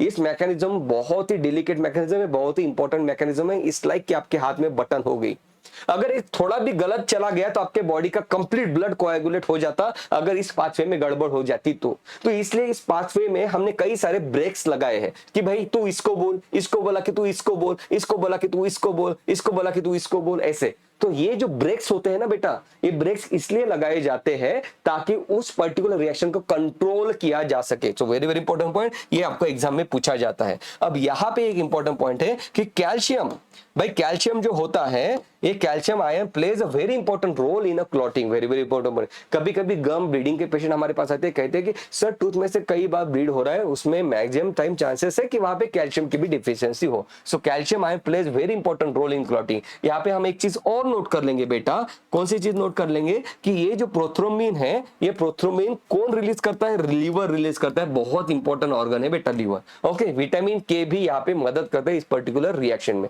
सो विटामिन के, कैल्शियम, ये सब चीजें इंपॉर्टेंट है। ये जो पावर नोट्स में हर एक चीज जो दी है, हर एक चीज विटामिन के, प्रोथ्रोम्बिन, सभी के ऊपर एमसीक्यू बनेगा बेटा, कोई नहीं छोड़ना है। Now let's talk about tissue fluid. Tissue fluid क्या होता है? Now as the blood process through the capillaries, ये सबसे पहले हमने जो डायग्राम निकाली थी ना कि यहाँ पे इस तरीके से सेल्स रहते हैं, इस तरीके से सेल्स रहते हैं, फिर यहाँ पे रहती है इस तरीके से ब्लड वेसल। ये जो ब्लड वेसल में जो सोडियम, पोटेशियम, कैल्शियम, ग्लूकोज रहता है, ये यहाँ पे आ जाता है, उसकी बात चल रही है। As the blood passes through the capillaries in tissue, some water along with many small water soluble substances move out into the spaces between the cells. Cells के बीच में ये आ जाते हैं, यहाँ पे water and water soluble substances, leaving the larger proteins and most of the form elements in the blood vessel.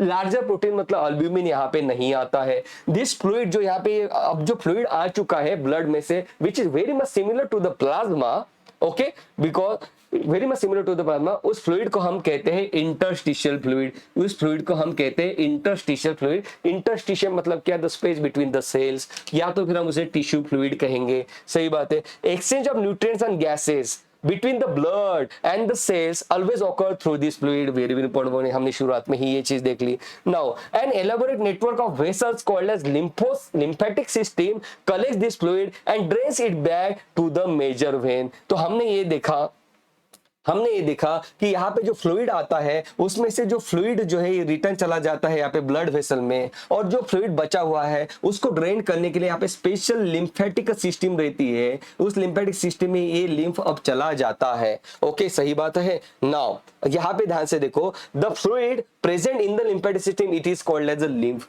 तो मेरी बात ध्यान से सुनो कि इंटरस्टिशियल फ्लूइड और प्लाज्मा में क्या डिफरेंस हो गया। इंटरस्टिशियल फ्लूइड में लिम्फोसाइट्स भी आ जाते हैं बेटा। ओके, लिम्फोसाइट्स रहते हैं, यहाँ पे आ जाते हैं। सो ये बहुत इंपॉर्टेंट पॉइंट है, क्योंकि हमने इसके पहले देखा कि प्लाज्मा में लिम्फोसाइट्स नहीं रहते।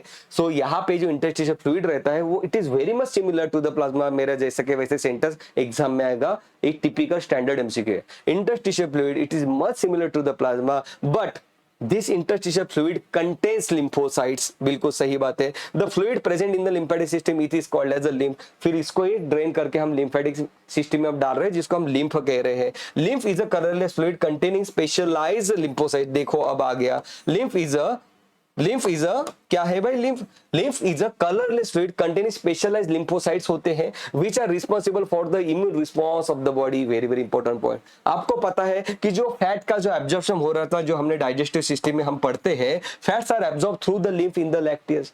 फैट की साइज बड़ी होती है, उस फैट को भाई आप वेन में नहीं डाल सकते, ब्लड वेसल में नहीं डाल सकते, इसलिए फैट को एब्जॉर्ब करके लिम्फेटिक सिस्टम में डाल दिया जाता है। तो फैट मतलब लिपिड, लिपिड येलो कलर का होता है, इसलिए आपका लिम्फ येलो कलर का आपको दिखता है। सही बात है, वेरी वेरी इंपॉर्टेंट पॉइंट। तो आपको इंटरस्टिशियल फ्लूइड आपको समझ में आ गया। इतना सिर्फ याद रखना कि एक फ्लूइड मतलब ब्लड में से ही वाटर बाहर आ गया, और water soluble sodium, potassium, calcium, potassium ये भी बाहर आ गए।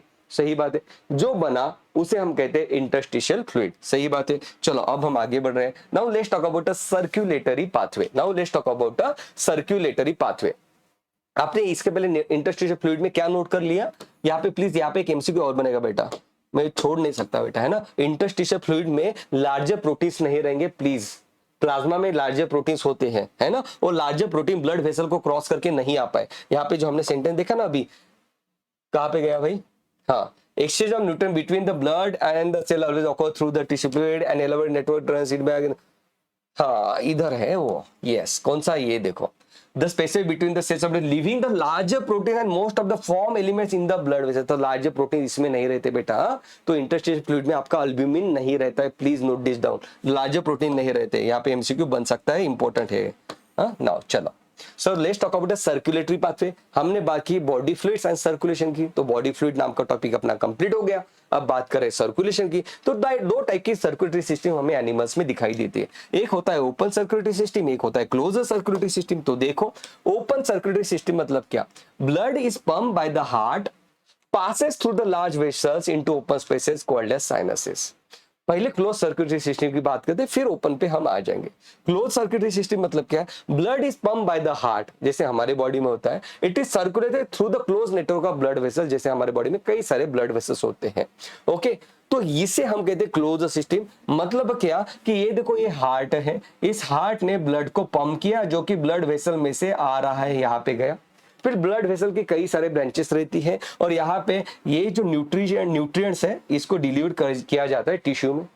फिर उसी में से ब्लड बाहर नहीं आया, ब्लड खुद नहीं बाहर आया, ब्लड में से water and water soluble substances बाहर आ जाते हैं। ओके राइट, और फिर ये जो ब्लड है इसको रिटर्न कर दिया जाता है यहाँ पे हार्ट को। तो हमने कहा this is the close circulatory system, क्योंकि ब्लड तो बाहर आए नहीं। अभी हमने देखा था इंटरस्टिशियल फ्लूइड कैसे बनता है, उसमें ब्लड खुद मतलब आरबीसी डब्ल्यूसी ब्लड खुद नहीं बाहर आ जाते बेटा। Okay, very very important. तो हमने कहा इसे क्लोज सर्कुलेटरी सिस्टम। अब एक होता है open circulatory system. Open circulatory system में क्या होता है कि ये हार्ट ब्लड को पंप करता है और ब्लड कंप्लीट बॉडी में छोड़ दिया, ओपन कैविटी में छोड़ दिया। ओके, तो ब्लड बाहर आ गया और हम कहते हैं यहाँ पे अलग अलग ऑर्गन ये ब्लड में नहा रहे हैं, the organs bathe into the blood, हम ऐसे बात करते हैं। और फिर ये कंप्लीट ब्लड आ गया, इसको ये जो हार्ट है इस तरीके से यहाँ पे एब्जॉर्ब कर लेता है और फिर से उसको रिसर्कुलेट किया जाता है। तो very very important point, open और क्लोज में क्या डिफरेंस हो रहा है। क्लोज सर्कुलेटरी सिस्टम में ब्लड ओपनली बाहर नहीं आता है, it travels through the close network of blood vessel.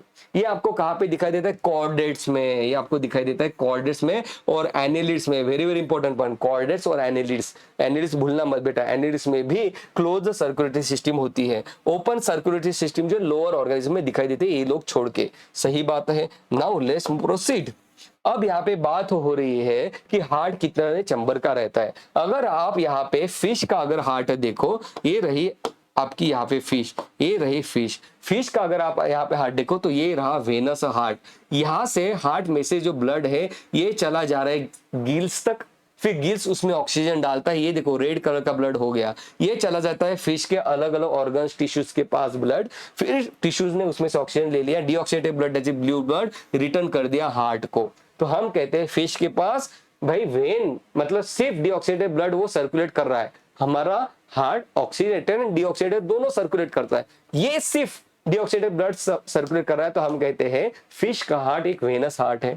बिल्कुल सही बात है। दो चैम्बर होते हैं, ये देखो ऊपर से आपको दिख रहा है ये चैम्बर, ये दो चैम्बर, तो two chamber heart is found in fish. फिर एम्फीबियंस में देखो क्या हो रहा है, एम्फीबियंस और रेप्टाइल्स में क्या होता है, 3 चैम्बर्ड हार्ट होता है। ये देखो 1, 2 और 3 चैम्बर्ड हार्ट, बिल्कुल सही बात है। ओके, नाउ बात कर रहे हैं यहाँ पे बर्ड्स और मैमल्स की। तो हमने बात की बर्ड्स और मैमल्स में क्या होता है, बर्ड्स और मैमल्स में 4 चैम्बर्ड हार्ट होता है, रेप्टाइल्स में और एम्फीबियंस में 3 चैम्बर्ड हार्ट होता है। लेकिन एक रेप्टाइल ऐसा भी है क्रोकोडाइल जिसके पास 4 चैम्बर्ड हार्ट होता है। So fish 2 chambered heart, amphibians और reptile 3 chambered heart, Aves and mammal 4 chambered heart होता है। और यहाँ पे क्या हो रहा है पता है, हमारे हार्ट में से जो ब्लड है उस ब्लड को हम लंग्स के पास भेजते हैं और वो फिर से हार्ट के पास रिटर्न आ जाता है। फिर हार्ट जो है ये जो ब्लड है ये सिस्टमिक मतलब कंप्लीट बॉडी में आपका भेज देता है, फिर से ब्लड घूम के हार्ट के पास आता है। मतलब जो ब्लड है 2 बार घूम रहा है, एक लंग के पास गया रिटर्न आया, एक कंप्लीट बॉडी के पास गया रिटर्न आया। तो हम कहते हैं कि हमारे पास डबल सर्कुलेशन है, हमारे पास डबल सर्कुलेशन, एक पल्मोनरी सर्कुलेशन और एक सिस्टमिक सर्कुलेशन। सही बात है ना। अब हम आगे बढ़ रहे हैं बेटा। ओके, क्लियर बात है, चलो ओके ध्यान से पढ़ोगे सब चीजें क्लियर हो जाएगी, थोड़ा पेशेंस के साथ पढ़ना है। Now let's talk about human circulatory system heart. भाई अगर मैं पूछूं कि हार्ट क्या है तो आप कहोगे मसल है, सही बात है। तो मैं कहूंगा कि मसल कौन से जर्म से डिराइव होती है, आप कहोगे M for mesoderm, M for muscle, सही बात है। तो यहाँ पे heart it is a mesodermally derived organ, it is a mesodermally derived organ, सही बात है। सो बिल्कुल सही बात, it is a mesodermally derived organ. Heart के ऊपर कवरिंग होती है, जैसे लंग के ऊपर प्लूरा की कवरिंग थी, हार्ट के ऊपर पेरिकार्डियम की कवरिंग होती है। और यहाँ पे पेरिकार्डियल फ्लूइड भी होता है। ये जो हार्ट पेरिकार्डियम, दो पेरिकार्डियम के बीच में, ओके, डबल वॉल मेम्ब्रेन जिसे हमने पेरिकार्डियम कहा, pericardium encloses a pericardial fluid, सही बात है। Okay, now the opening between the right atrium and right ventricle it is called as a tricuspid valve. तो यहाँ पे हम बात कर रहे हैं, एक मिनट इसको थोड़ा अपन ऊपर कर लेते हैं और थोड़ा हार्ट के स्ट्रक्चर को हम यहाँ पे समझेंगे। सिंपल सा कंसेप्ट है, देखो इस तरीके से हार्ट जो है अपना, ये 4 चेम्बर्ड हार्ट है, ये 4 चेम्बर्ड हार्ट है, सही बात है। नाउ चलो अब देखते हो, सिंपल है। The opening between the right atrium, इसे हम कह रहे हैं राइट एट्रियम, इसे हम कह रहे हैं लेफ्ट एट्रियम, सही बात है। इसे हम क्या कह रहे हैं यहाँ पे इसे हम कह रहे हैं राइट वेंट्रिकल, इसे हम कह रहे हैं लेफ्ट वेंट्रिकल, सही बात है। नाउ यहाँ पे बात हो रही है the opening between the right atrium and the right ventricle it is guarded bye a tricuspid wall. इसके बीच में एक वॉल होता है जिसके पास 3 कप्स होते हैं, इसे हम कहते हैं ट्राइकस्पिड वॉल, जो कि राइट साइड में होता है। ओके, सही बात है। The opening between the left atrium and left ventricle is guarded by the bicuspid valve और mitral valve. So left side में आपका माइट्रल वॉल, माइट्रल मतलब मित्रा, so it is a mitral valve, और राइट साइड में आपका होता है ट्राइकस्पिड वॉल। बिल्कुल कंफ्यूज मत होना, क्या कंफ्यूज हो गए? सो मैंने एक तरीके से इसकी ट्रिक भी बनाई थी कि भाई जो त्रिशूल होता है ना, तो त्रिशूल इसके पास 3 है, 3 एक्सटेंशन है, 1 2 3, और शंकर जी राइट हैंड में पकड़ रहे हैं, मतलब ट्राइकस्पिड वॉल राइट साइड में होता है। भगवान शिव शंकर, मतलब उस टाइप से अगर आप रखोगे तो सिंपल सी बात में आप याद भी रख सकते हो, नहीं तो फिर किस तरीके से भी याद रखो यार। ओके चलो, लेकिन ये भूलना मत कि राइट साइड में ट्राइकस्पिड वॉल और लेफ्ट साइड में माइट्रल वॉल। ओके, बहुत इंपॉर्टेंट पॉइंट है बेटा। Okay, the opening between the left atrium और लेफ्ट वेंट्रिकल, इन दोनों के बीच में क्या रहता है? बाइकस्पिड वॉल या तो फिर mitral valve. Now the opening of the right and left ventricle into the pulmonary artery and aorta, ये जो अपनी बात चल रही थी यहाँ पे कि ये हमने चेंबर्स निकाल लिए हार्ट के, है ना, इस तरीके से। तो अब यहाँ पे बात हो रही है the opening of the right and left ventricle, ये राइट वेंट्रिकल और left ventricle into the pulmonary artery, ये ओपन हो जाता है यहाँ पे पल्मोनरी आर्टरी में, ये ओपन हो जाता है एओर्टा में, सही बात है। नाउ यहाँ पे भी एक वॉल रहता है, इसे हम कहते हैं पल्मोनरी वॉल, इसे हम कहेंगे एओर्टिक वॉल। इन दोनों को आप कॉमनली सेमी ल्यूनर वॉल बोलते हो, तो यहाँ पे यही बात हो रही है, these are called as a semi lunar valve. Semi lunar valve बात की मतलब पल्मोनरी वॉल और एओर्टिक वॉल की बात हो रही है, सिंपल सी बात। Now the walls of the ventricle are much thicker than the atria, तो यहाँ पे क्या बात हो रही है? यहाँ पे ये बात हो रही है कि जो लेफ्ट वेंट्रिकल है, ओके, या तो फिर राइट वेंट्रिकल भी आप पकड़ लो, ये राइट वेंट्रिकल है, लेफ्ट वेंट्रिकल है। लेफ्ट वेंट्रिकल एओर्टा में ब्लड डाल रहा है, कंप्लीटली बॉडी को उसको ब्लड पंप कराना है, तो इसकी वॉल, इसके पास इसकी वॉल को हमने थिक बना दिया है, मोटी मोटी बना दिया है, ताकि भाई कंप्लीट बॉडी में ब्लड जा सके। Very very important. So as compare to right ventricle, left ventricle की वॉल ज्यादा थिक होती है, और इन जनरल वेंट्रिकल्स की वॉल एट्रिया से ज्यादा थिक होती है। Okay, now The walls of ventricle are much thicker than the earth of artery, ये हमने बात करी। Now let's talk about the SA node। SA node कहाँ पे होता है? It is present in the right upper corner of a right atrium। ये जो right upper corner है राइट एट्रियम का, यहाँ पे ऐसे नोड प्रेजेंट होता है। और एवी नोड कहाँ पे प्रेजेंट होता है? इसी राइट एट्रियम के लोअर कॉर्नर पे। It is seen at the lower left corner of a left atrium. यहाँ पे एक एवी नोड होता है जो कि एक स्पेशल टाइप का टिश्यू रहता है। ओके, और फिर यहाँ पे बंडल ऑफ हीज रहता है, और राइट और लेफ्ट परकिंजे फाइबर्स यहाँ पे होते हैं। राइट बंडल ऑफ हीज और लेफ्ट बंडल ऑफ हीज। चलो इसको हम डिटेल में देखते हैं ताकि चीजें क्लियर हो जाए, कोई कंफ्यूजन की बात अपने यहाँ पे नहीं रहे। मैं एक बार आपको दिखा देता हूँ बेटा, ताकि चीजें क्लियर हो जाए।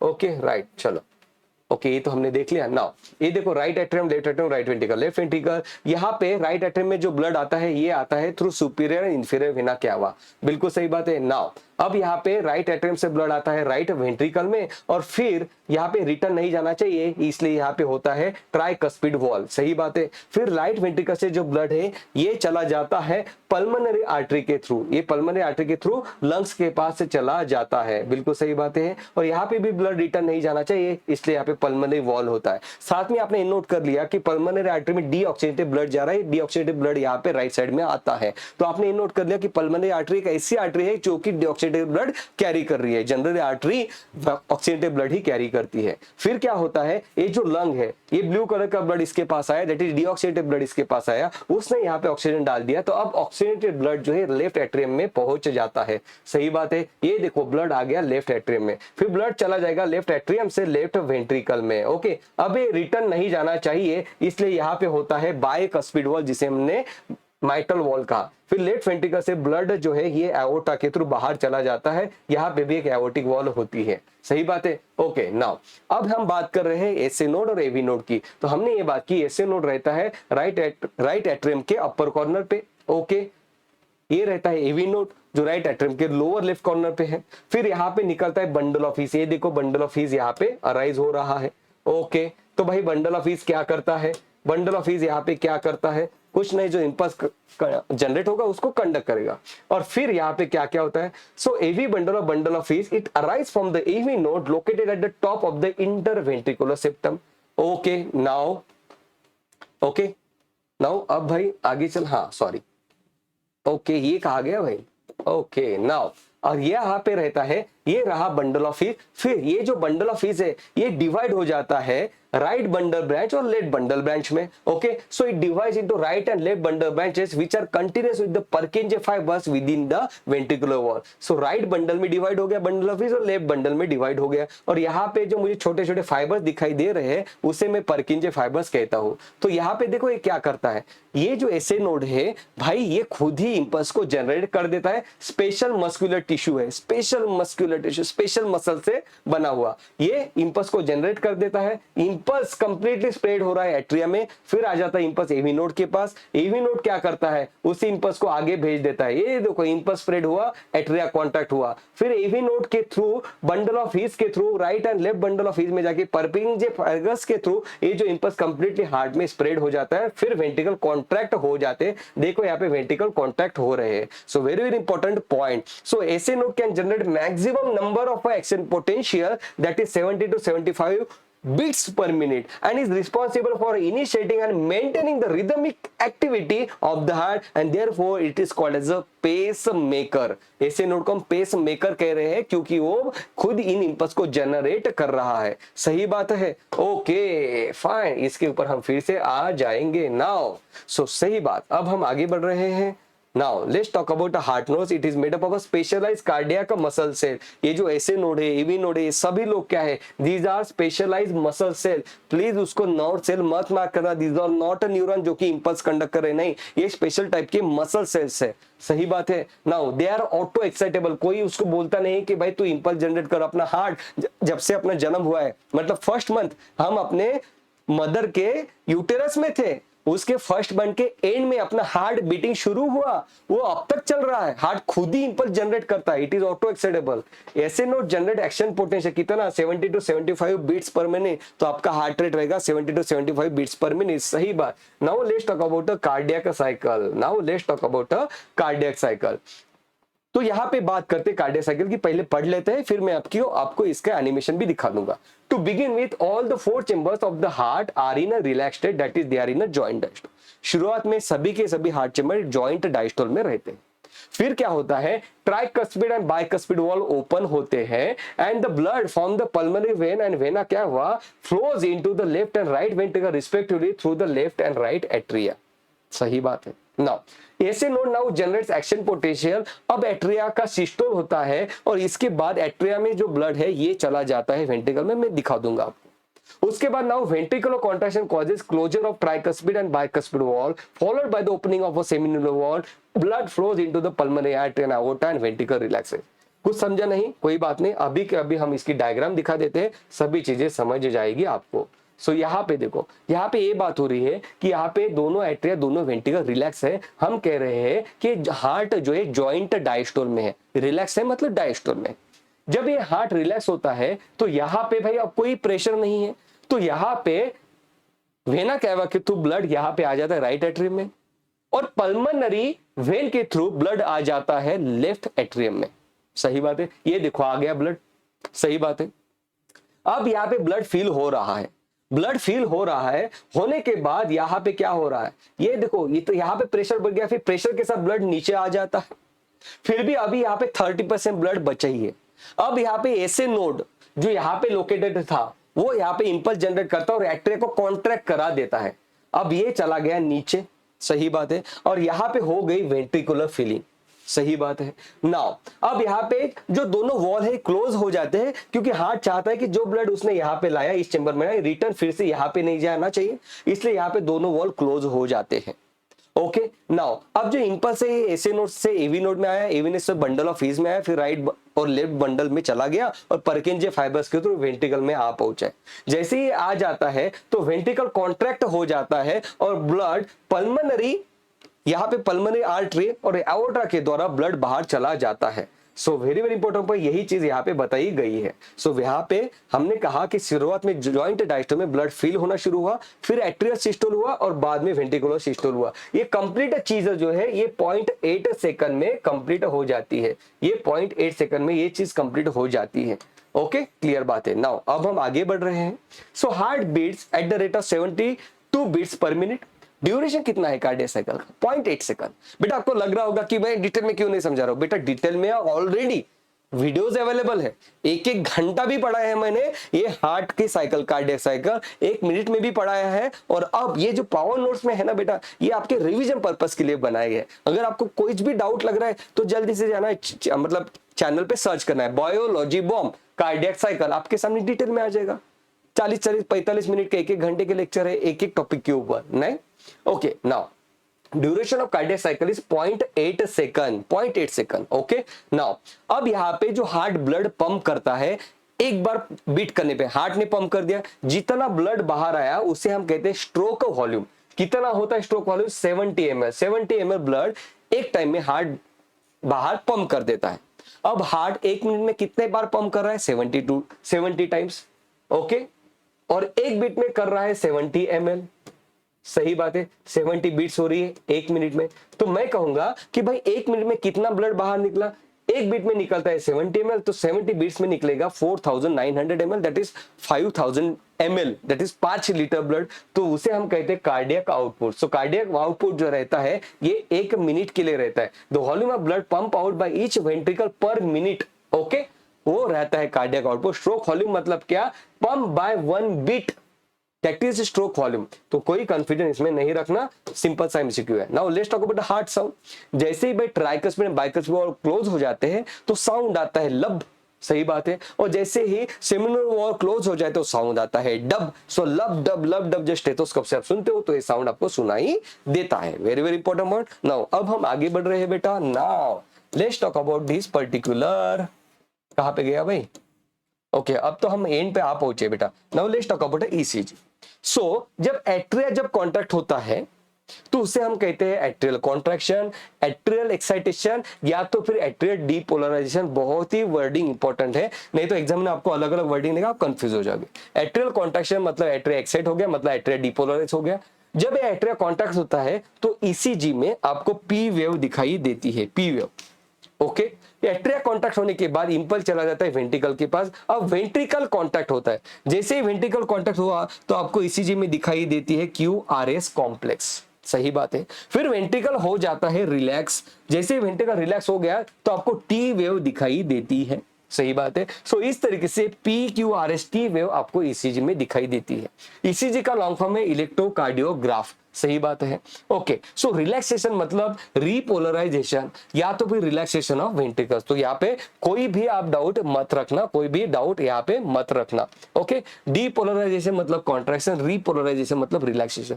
The end of T wave marks the end of a systole. जैसे ही टी वेव यहाँ पे एंड हो गई मतलब आपका जो सिस्टोल है खत्म हो चुका है, हार्ट अब रिलैक्स हो चुका है, मतलब हार्ट अब डायस्टोल में आ चुका है। जैसे ही टी वेव खत्म हो जाएगी तब, सही बात है। नाउ अब हम आगे बढ़ रहे हैं बेटा। Now let's talk about double circulation. Now let's talk about double circulation क्या चीज होती है। डबल सर्कुलेशन तो ऑलरेडी हमने देख लिया है कि ब्लड जो है ये लंग्स के पास जाता है और ब्लड जो है सिस्टमिक सर्कुलेशन में भी जाता है। इस टाइप के सर्कुलेशन को हम डबल सर्कुलेशन कहते हैं। नाउ हमारे पास जो आर्टरी और वेन होती है भाई उसका स्ट्रक्चर हम थोड़ा देख लेते हैं। जो अगर हम आर्टरी की अगर बात करें जो कि ऑक्सीडेटिव ब्लड सप्लाई करती है अलग अलग टिश्यू को, तो उसमें मुझे 3 टाइप की लेयर दिखाई देती है। सबसे इंटरनल लेयर को मैं कहता हूं ट्यूनिका इंटीमा। तो यहाँ पे आर्टरी आपके लिए दिखाई गई है, ये रही आर्टरी। सबसे इनर मोस्ट जो लेयर है उसे हम कहते हैं ट्यूनिका इंटीमा। उसके बाद जो मिडल लेयर है उसे हम कहते हैं मीडिया, मतलब मिडल, ट्यूनिका मीडिया। और जो आउटर मोस्ट लेयर है उसे, जो एक्सटर्नल साइड में, हम उसे कहते हैं ट्यूनिका एक्सटर्ना। नाउ अब ये जो आर्टरी होती है, ये जो आर्टरी होती है, यहाँ पे ट्यूनिका मीडिया जो होता है, ट्यूनिका मीडिया यहाँ पे थिक होता है। यहाँ पे आपको दिख रहा है ट्यूनिका मीडिया बहुत ही पतला है, थीन है। ये इंपॉर्टेंट डिफरेंस हो गया आर्टरी और वेन में का। जो हम अलग अलग हार्मोन्स देखते हैं, जैसे हम एड्रेनालिन देखते हैं, हम कहते हैं कि वो ब्लड वेसल को कॉन्ट्रैक्ट करा देता है। ओके, तो ये ब्लड वेसल को कॉन्टैक्ट कराएगा, मतलब ये मसल को कॉन्टैक्ट कराएगा। मसल कहां पे लोकेटेड? ट्यूनिका मीडिया में। तो एड्रेनालिन ट्यूनिका मीडिया के ऊपर काम करता है और ये जो मसल है उसको कॉन्टैक्ट कर देता है, ब्लड प्रेशर आपका बढ़ जाता है। इवन एट्रियल नेट्रियूरेटिक फैक्टर ये इसी मसल के ऊपर काम करता है, इस मसल को रिलैक्स कर देता है, आपका ब्लड प्रेशर कम हो जाता है। अगर हम वैसोप्रेसिन की बात करें, वैसोप्रेसिन भी यहाँ पे आता है, इसको प्रेस कर देता है, मतलब कांटेक्ट कर देता है, ब्लड प्रेशर आपका बढ़ा देता है। सो ट्यूनिका मीडिया बहुत इंपॉर्टेंट है। ये ट्यूनिका मीडिया वेन में बहुत थिन रहता है, तो आपका जो ब्लड प्रेशर है ये वेन के थ्रू कंट्रोल नहीं किया जाता, उसको आप कॉन्ट्रैक्ट रिलैक्स नहीं करा सकते। ओके, वो बहुत ही मतलब फ्लेक्सिबल रहती है, ऐसे जिसमें कोई जान नहीं हो ऐसी वेन रहती है। ओके, जबकि आर्टरी जो है बहुत तगड़ी रहती है बेटा, सही बात है। Okay, so tunica intima, media और एक्सटर्ना, ये तीनों चीजें आपने देख ली। Okay, right. Tunica externa, external layer of a fibrous connective tissue जो एक्सटर्नल साइड में है। Tunica intima, inner lining of a squamous endothelium. Endothelium को आपने नहीं भूलना है, जो इनर मोस्ट रहती है, जिसे जिन सेल्स को हम कहते हैं endothelial cells. Inner most layer बहुत ही सॉफ्ट रहते हैं, बहुत ही स्मूथ रहते हैं, कोशिश करते हैं कि आपका ब्लड अपने आप कोएगुलेट नहीं होना चाहिए, इसलिए। Now, let's talk about a hepatic portal system, a unique vascular connection that exists between the digestive system and the liver is called as hepatic portal system. देखते हैं डायग्राम में, पहले पढ़ भी लेते। The hepatic portal when carries the blood from the intestine to the liver before it is delivered to the systemic circulation, this is called as a hepatic portal system. तो चलो hepatic portal system को हम देख लेते हैं। तो यहाँ पे hepatic portal system है। तो नॉर्मली क्या होता है, मान लो कोई टिश्यू है, कोई भी एक टिश्यू मान लो, आपने मसल मान लिया, आपका पैर मान लिया, यहाँ पे जब ब्लड सप्लाई आता है तो ये यहाँ पे ब्लड सप्लाई आ जाता है, ये ऑक्सीजन ले लेता है टिश्यू, ये टिश्यू है, ये ऑक्सीजन ले लेता है और कार्बन डाइऑक्साइड इसमें डाल देता है, कार्बन डाइऑक्साइड इसमें डाल देता है। ये है आर्टरी और ये है वेन, सही बात है, ये है वेन। ओके, नाउ मतलब क्या किया कि इसने ऑक्सीजन लिया और वे डीऑक्साइड ब्लड डाल दिया और वेन में चला गया ब्लड। अब ये जो है ये अब आ जाता है हार्ट के पास, ये अब आ जाता है हार्ट के पास, सही बात है। अब देखो डाइजेस्टिव सिस्टम ऐसा नहीं करता। डाइजेस्टिव सिस्टम क्या करता है, उसने भी डीऑक्सीडेटेड ब्लड उसने भेजना चाहिए था हार्ट के पास, लेकिन डाइजेस्टिव सिस्टम डीऑक्सीडेटेड ब्लड पहले लीवर के पास भेजता है और लीवर को कहता है कि भाई इसको एक बार चेक कर लेना, देखो ध्यान से सुनो हो क्या रहा है। अब डाइजेस्टिव सिस्टम क्या करती है, देखो मान लो ये डाइजेस्टिव सिस्टम है आपकी। Okay, D for digestive system. यहां पे ब्लड आ जाता है, ओके, इसने ऑक्सीजन ले लिया, डाइजेस्टिव सिस्टम ने आपका क्या एब्जॉर्ब किया, कार्बोहाइड्रेट प्रोटीन फैट को एब्जॉर्ब करता है और ये डाल देता है इस वेन में, वेन के अंदर डाल देता है बेटा, वेन के अंदर। ओके, वेन ब्लड लेके जा रही है, उसमें ब्लड में वेन में डालता है ब्लड, सब कुछ न्यूट्रिएंट्स जो है। फिर ये जो वेन है ये चली जाती है पहले लीवर के पास, ये चली जाती है पहले लीवर के पास, ये लीवर आ गया। लीवर उसको चेक करता है कि भाई जो तूने एब्जॉर्ब किया वो ठीक ठीक है कि नहीं है। जैसे आपने दारू पी ली, अल्कोहल, तो भाई लीवर उसको चेक करता है, उसको रिमूव करने की कोशिश करता है, उसी के चक्कर में लीवर खराब हो जाता है। यही चीज है, मान लो आपने कोई मेडिसिन खा ली तो लीवर के पास चली जाती है, डाइजेस्टिव तो एब्जॉर्ब कर लेगा लेकिन लीवर उसको बाहर निकालने की कोशिश करता है, लीवर काम से चला जाता है, बहुत इंपॉर्टेंट ऑर्गन है लीवर। फिर लीवर ने सब कुछ चेक कर लिया, उसके बाद लीवर के वेन के थ्रू ये जो ब्लड है अब चला जाएगा हार्ट के पास, अब वो हार्ट में जाता है।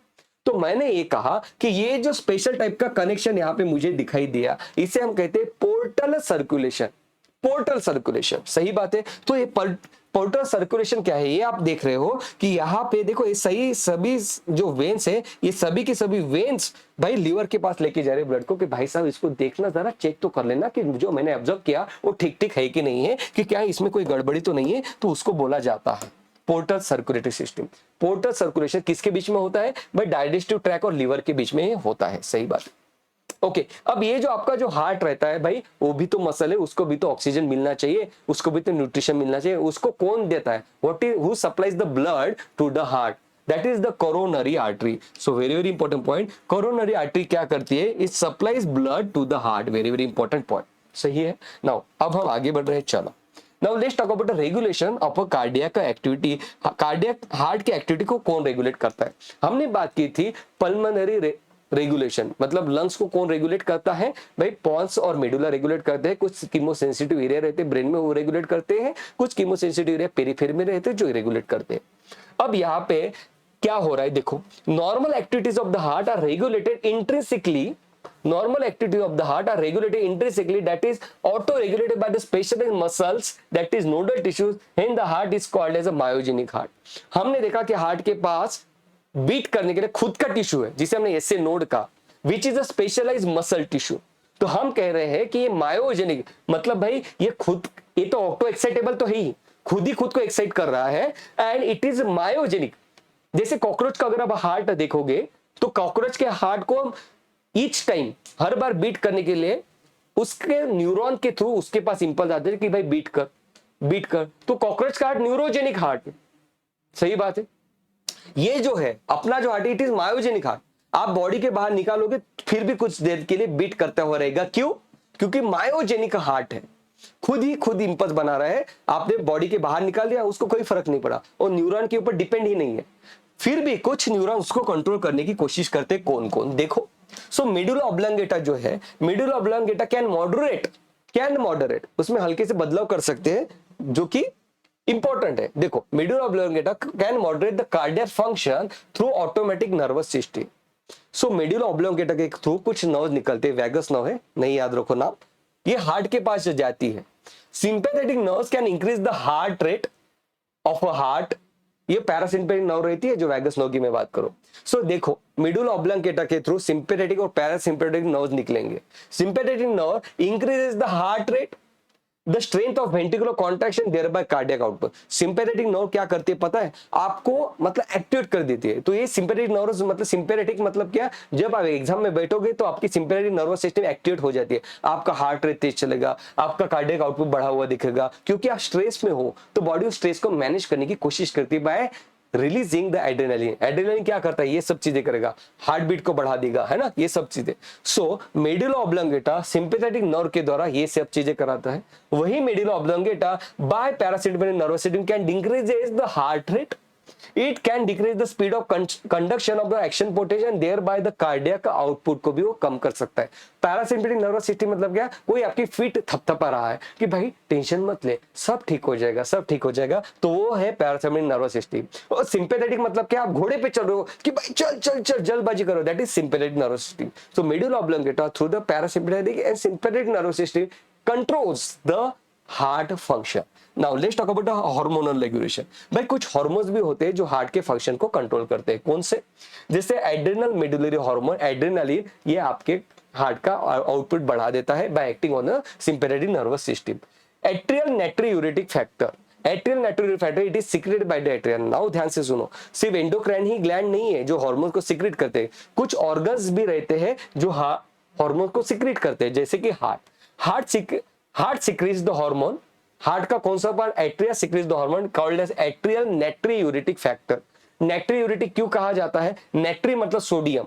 ये क्या करता है? किडनी के पास जाता है, कहता है कि भाई सोडियम को एब्जॉर्ब मत करना, क्योंकि तुम सोडियम को एब्जॉर्ब करोगे तो उसके साथ वाटर भी एब्जॉर्ब होगा, तो ब्लड प्रेशर बढ़ेगा। तो एट्रियल नाइट्रियूरेटिक फैक्टर ये चीज नहीं होने देता, ब्लड प्रेशर नहीं बढ़ने देता बाय सीक्रेटिंग, बाय मतलब वो फोर्स करता है किडनी को, भाई तू सोडियम को बाहर निकाल दे ताकि वाटर बाहर निकाल जाए, ब्लड प्रेशर को कम कर देता है। तो इसलिए उसका नाम है नाइट्रियूरेटिक। Na मतलब सोडियम बेटा, Na मतलब सोडियम, इसलिए उसका नाम नाइट्रियूरेटिक रखा गया है। यही नाइट्रियूरेटिक फैक्टर ब्लड वेसल के पास जाता है, ब्लड वेसल को डायलेट कर देता है और ब्लड प्रेशर को डिक्रीज करता है। So very important, atrial natriuretic factor blood pressure को कम करता है, कम करता है, कम करता है, प्लीज भूलना नहीं है। ओके, नाउ अब हम आगे बढ़ते हैं। Let's talk about the disorders of a circulatory system. एक है heart blood pressure, high blood pressure. If repeated check of a blood pressure of an individual is 140/90 or higher, then it is called as a hypertension. Normal जो आपका blood pressure रहता है वो NCERT के हिसाब से 140/90 होता है। अगर ये ब्लड प्रेशर रिपीटेड चेक, एक ही बार चेक करने के पे नहीं, बार बार आप चेक कर रहे हो, उस पर्टिकुलर इंडिविजुअल का आपका ज्यादा दिख रहा है इससे ब्लड प्रेशर, जो कि आपको पता है स्पिग्मोमैनोमीटर से चेक करते हैं, तो इसे हम कहते हैं hypertension. High blood pressure affect the vital organs like brain and kidney. Brain में, किडनी में और रेटिना में ब्लड वेसल ये सबसे पहले चले जाते हैं जब भी ब्लड प्रेशर बढ़ता है। तो सही बात है। ओके, कोरोनरी आर्टरी डिसीज या अथेरोस्क्लेरोसिस, ये चीज क्या है? It is the deposition of a calcium, fat, cholesterol that is lipid and fibrous tissue in the coronary artery. This causes the narrowing of a vessel. ये जो coronary artery जो heart को blood supply कर रही है, वहां पे ये जो फैट है, जो आप खाते हो ना, तेल भर भर के, समोसा, कचौरी, भजिया, है ना, वड़ा पाव, ये जिसमें ऑयल भर भर के, चिप्स, कुरकुरे, ये जब आप खाते हो तो इसमें जो ऑयल है ये आपके कोरोनरी आर्टरी में डिपॉजिट हो जाता है। बहुत ही डेलिकेट आर्टरी है और डिपॉजिट हो जाता है, जिसके वजह से कोरोनरी आर्टरी नैरो हो जाती है। उस फिनोमेनन को हम कहते हैं अथेरोस्क्लेरोसिस। स्क्लेरा मतलब ठीक हो जाना, स्क्लेरोसिस मतलब ठीक हो जाना, because of the deposition of atheroma that is lipid. नाम है डिसीज का अथेरोस्क्लेरोसिस, जिसमें कोरोनरी आर्टरी आपकी चली गई, उसमें आपको दिक्कत का सामना करना पड़ता है।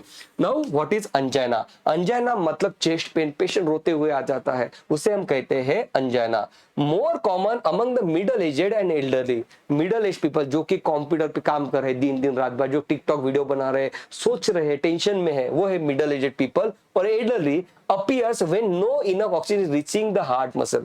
मान लो हार्ट को ब्लड सप्लाई हो ही नहीं रहा है, ये अथेरोस्क्लेरोसिस की वजह से आपकी कोरोनरी आर्टरी ब्लॉक हो चुके हैं, हार्ट को ब्लड नहीं जा रहा है, मतलब ऑक्सीजन नहीं जा रहा है, उस केस में बहुत सीवियर पेन होने लगता है हार्ट में, उसे हम कहते हैं angina. What is heart failure? Heart failure it is the inefficient और decrease pumping of a heart. मान लो कि भाई हार्ट को ब्लड सप्लाई नहीं हो रहा है तो हार्ट ठीक से पंप नहीं कर पाएगा, हम कहेंगे कि ये जो हार्ट है ये फेलियर में है। What is cardiac arrest? Cardiac arrest मतलब हार्ट स्टॉप्स बीटिंग, मतलब जो एसए नोड है, मान लो एसए नोड चला गया, काम नहीं कर रहा है, उसको ब्लड सप्लाई नहीं मिला, तो वो सडनली बीट करना बंद कर देता है, पेशेंट जगह के ही मतलब डेथ हो जाती है, ऑन स्पॉट उसकी डेथ हो जाती है, गिर जाता है। मान लो कोई चाय पी रहा है, ऑन स्पॉट उसकी डेथ हो गई, उसने कुछ नहीं बोला आपको कि हार्ट में मेरे पेन हो रहा है, कुछ नहीं बोला, ऑन स्पॉट गिर गया, that is cardiac arrest. Cardiac arrest is something in which the electrical activity of the heart stops, it is the cardiac arrest. Heart attack मतलब क्या? हार्ट अटैक मतलब heart muscle is suddenly damage by the इनएडिक्वेट blood supply. ये जो coronary artery है जिसमें atherosclerosis हुआ था, वो धीरे धीरे, जिसकी वजह से धीरे धीरे ऑक्सीजन का सप्लाई कम हो गया हार्ट को, और धीरे धीरे ये जो मसल है डैमेज हो गई हार्ट की, और अब हार्ट ने फंक्शन करना बंद कर दिया, तो हम कहते हैं उस पेशेंट को हार्ट अटैक आ गया। उसमें क्या होता है, पेशेंट ऐसे चिल्लाता है, ओके, चिल्लाता है क्योंकि उसके जो मसल है उसमें लैक्टिक एसिड प्रोड्यूस हो रहा है। ओके, आपको पता है ऑक्सीजन नहीं मिल रहा है, लैक्टिक एसिड के थ्रू, मतलब अनेरोबिक रेस्पिरेशन के थ्रू एनर्जी को प्रोड्यूस, एटीपी बनाने की कोशिश हो रही है, तो उसमें उसको बहुत ज्यादा पेन होता है बेटा, बहुत ज्यादा पेन होता है। That is a myocardial infection या तो फिर हार्ट अटैक उसे हम कहते हैं। सही बात है। और अल्टीमेटली हार्ट बीट करना स्टॉप कर देता है अगर ट्रीट नहीं किया गया तो। सो बेटा इसी के साथ अपना ये जो चैप्टर है ये कंप्लीट हो चुका है, चैप्टर कंप्लीट हो चुका है। और अगर आपको ये वीडियो अच्छे लग रहे हैं तो बिल्कुल बेटा मुझे कमेंट सेक्शन में बताना, और अपनी जो जिद है उस जिद को कायम रखना है। हमें इस बार नीट को तो फोड़ना है, फोड़ना है, फोड़ना है। तो कमेंट सेक्शन में टुडेस टारगेट इज कंप्लीटेड मुझे जरूर बताना। That was all about decision. In notes को रिवाइज करो, अभी के अभी डाउनलोड करो, अभी के अभी रिवाइज करो। बाद में बोलोगे मैं कल करता हूं, तो नहीं, इसको आज रिवाइज करना है, और जो आपने कल पढ़ा उसको भी करना है, परसों जो पढ़ा उसको भी करना है। ओके, सो वेरी वेरी इंपॉर्टेंट है। पावर नोट्स आपको मिल रहे हैं डेली बेसिस पे, इसके ऊपर आप स्ट्रॉन्ग होल्ड बनाओ, और देखना दोस्तों आपको आपके टारगेट को अचीव करने से कोई नहीं रोक सकेगा। That was all about from my side. Love you, take care, bye bye दोस्तों।